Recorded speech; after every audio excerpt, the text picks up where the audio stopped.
Pendant tout l'été, je te propose un Summer Reset, c'est-à-dire un bilan pour te permettre d'aborder la rentrée avec sérénité. C'est le deuxième épisode sur 4. Si tu veux reprendre depuis le début, je t'invite à écouter d'abord l'épisode 138, mais sinon, tu peux très bien continuer à écouter celui-ci, car les épisodes sont indépendants.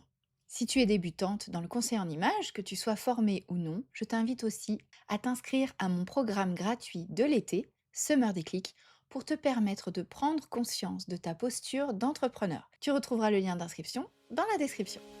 Bonjour et bienvenue dans le podcast Happy Personal Shopping. Je suis Maïté Despréaux, bulle de mode, mentor business spécialisée dans l'accompagnement des conseillères en images et personal shoppers débutantes. Forte de plus de 15 ans d'expérience comme personal shopper, j'ai le plaisir de vous guider pour vous lancer dans cette activité passion. Dans ce podcast, nous aborderons 4 grandes thématiques pour vous aider à démarrer et à exercer sereinement. Première, la stratégie et l'organisation. Des conseils pratiques pour développer votre activité tout en préservant du temps pour vous. Deuxième, l'état d'esprit entrepreneurial. Je vous donnerai les clés indispensables pour bâtir une entreprise solide et durable. Troisième thématique, le savoir-faire métier. Tout ce qu'il faut maîtriser pour asseoir votre expertise et devenir une véritable professionnelle. Et enfin, des inspirations, des idées en matière de business et de style pour nourrir votre créativité, enrichir vos connaissances et mieux accompagner vos clients. Si tout cela vous plaît, alors commençons tout de suite avec l'épisode du jour. La semaine dernière, on a parlé d'itération, de ce qui fait que prendre conscience de ses erreurs et donc se tromper, c'est une très bonne chose pour commencer à s'améliorer. Dans l'épisode d'aujourd'hui, on va aller aborder une autre notion. Et pour commencer, un petit exercice. J'aimerais que tu réfléchisses.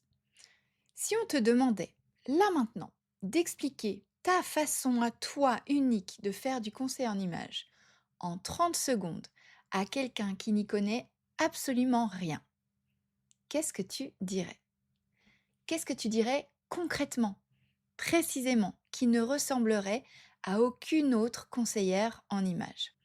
Aujourd'hui, on part à la recherche de ta patte, ce qui te rend vraiment différente. Et je vais d'ailleurs te montrer pourquoi cette question compte bien plus que tout ce que tu as pu apprendre jusqu'ici sur le positionnement marketing. Pour commencer, on va écarter tout de suite les phrases types, les phrases bateau que toutes les conseillères en images utilisent. Le fameux «j'aide les femmes à se sentir bien dans leur peau», «j'aide les femmes à se révéler grâce aux vêtements». Ce sont des phrases qu'on retrouve pratiquement sur tous les sites du secteur.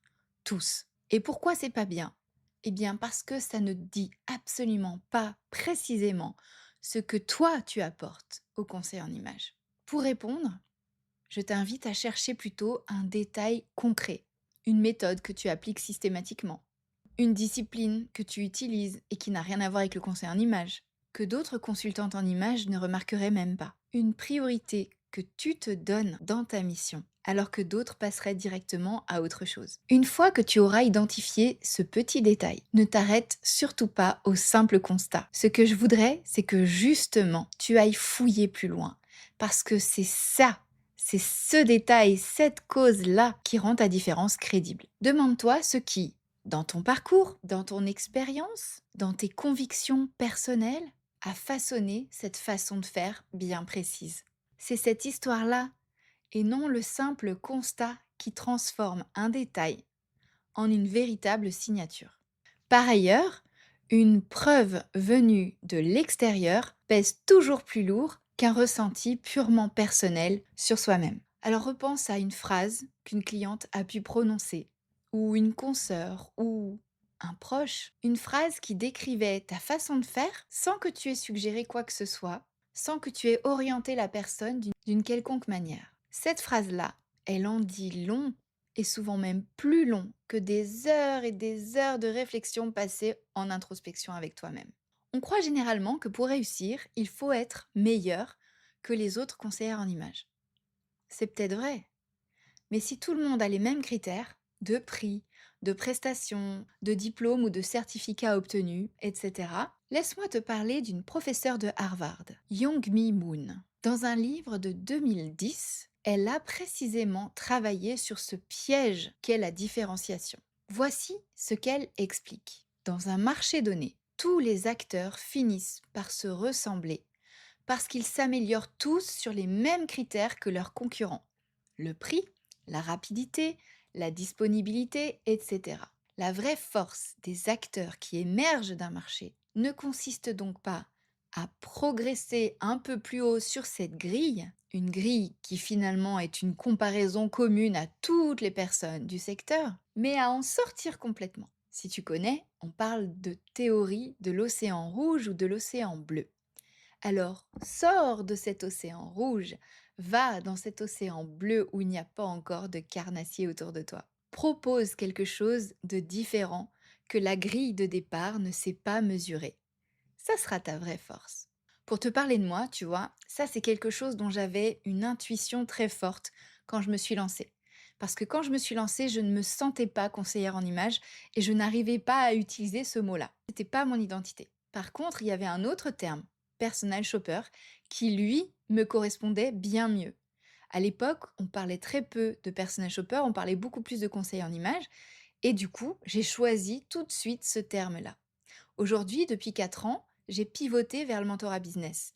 Et même si l'activité de personal shopping que je continue toujours m'a énormément plu, eh bien aujourd'hui, je me sens encore plus à ma place en ayant associé au personal shopping tout ce que je sais faire à côté, une autre casquette qui est justement cette créativité marketing, cette capacité d'analyse au cordeau que l'on m'attribue souvent. Et c'est jouissif de trouver sa patte parce qu'on se sent aligné avec l'univers et c'est tellement bon de se sentir à sa place. Donc vraiment, je t'invite à chercher ce petit plus que tu as que toutes les autres conseillères en images n'ont pas. Cherche-le dans ton histoire, cherche-le dans tes méthodologies, cherche-le dans ce que tu aimes ou ce que tu n'aimes pas faire. Parce que c'est ça qui va te permettre de te différencier et donc de te rendre visible. Si tu ne devais retenir qu'une seule chose de cet épisode qui touche bientôt à sa fin, c'est ça. Tu n'as pas besoin d'être la meilleure, tu n'as pas besoin d'être meilleure que les autres conseillères en images. Tu as seulement besoin d'être suffisamment toi pour sortir de la comparaison avec tes collègues conseillères en images. C'est pour ça qu'il n'y a pas de concurrence entre nous les filles. Non, il n'y en a pas, nous sommes différentes. Et c'est justement ça, le sel de notre métier fabuleux. Je te rappelle que cet épisode fonctionne aussi avec une newsletter que tu peux recevoir chaque dimanche en complément de ces épisodes de podcast. Veille à t'inscrire dès maintenant pour en profiter, le lien se trouve dans la description. Et si tu es débutante, tu peux aussi rejoindre le programme offert Summer Déclic qui va te permettre de travailler ce déclic entrepreneurial. Merci beaucoup pour ton écoute. Pense à évaluer le podcast et à lui laisser une note de 5 étoiles avant de le quitter. Et tu peux aussi le partager à quelqu'un qui aurait besoin de l'entendre aujourd'hui. Merci beaucoup pour ton écoute, je te souhaite une merveilleuse semaine et je te retrouve la semaine prochaine pour notre 3e épisode du Summer Reset.